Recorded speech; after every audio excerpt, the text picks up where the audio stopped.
आज का प्रेरक प्रसंग, संघर्ष का महत्व। एक बार एक किसान परमात्मा से बड़ा नाराज हो गया।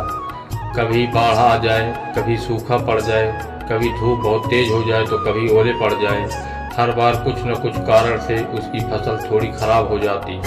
एक दिन बड़ा तंग आकर के उसने परमात्मा से कहा, देखिए प्रभु, आप परमात्मा है, लेकिन लगता है आपको खेती बाड़ी की ज़्यादा जानकारी नहीं है।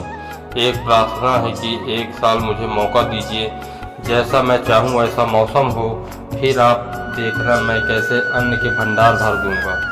परमात्मा मुस्कुराए और कहा, ठीक है, जैसा तुम कहोगे वैसा ही मौसम दूंगा, मैं दखल नहीं करूंगा। किसान ने गेहूं की फसल बोई। जब धूप चाहिए तब धूप मिली, जब पानी चाहिए तब पानी। तेज धूप, ओले, बाढ़, आंधी तो उसने आने ही नहीं दिया। समय के साथ फसल बढ़ी और किसान की खुशी भी, क्योंकि ऐसी फसल तो आज तक नहीं हुई थी। किसान ने मन ही मन सोचा, अब तो पता चलेगा परमात्मा को कि फसल कैसे करते हैं। बेकार ही इतने बरस हम किसानों को परेशान करते रहे। फसल काटने का समय भी आया। किसान बड़े गर्व से फसल काटने गया, लेकिन जैसे ही फसल काटने लगा एकदम से छाती पर हाथ रखकर बैठ गया। गेहूं की एक भी बाली के अंदर गेहूं नहीं था, सारी बालियां अंदर से खाली थीं। बड़ा दुखी होकर उसने परमात्मा से कहा, हे प्रभु, ये क्या हुआ? तब परमात्मा बोले, ये तो होना ही था। तुमने पौधों को संघर्ष का जरा सा भी मौका नहीं दिया। न तेज धूप में उनको तपने दिया, न आंधी ओलों से जूझने दिया। उनको किसी प्रकार की चुनौती का एहसास जरा भी नहीं होने दिया।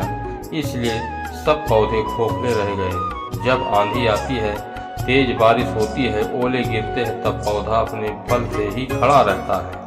वो अपना अस्तित्व बचाने का संघर्ष करता है, और इस संघर्ष से जो बल पैदा होता है वो ही उसे शक्ति देता है, ऊर्जा देता है, उसकी जीवटता को उभारता है। सोने को भी कुंदन बनने के लिए आग में तपने, हथौड़ी से पिटने, गलने जैसी चुनौतियों से गुजरना पड़ता है। तब उसकी स्वर्णिम आभा उभरती है, उसे अनमोल बनाती है।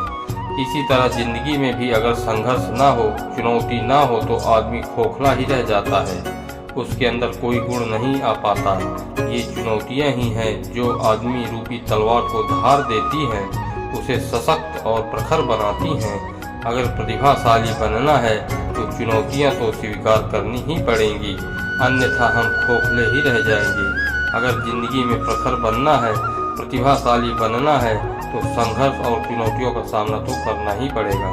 दोस्तों, कैसी लगी प्रेरक कहानी कमेंट में ज़रूर बताएं, और हमारे चैनल को सब्सक्राइब करें, लाइक करें, शेयर करें।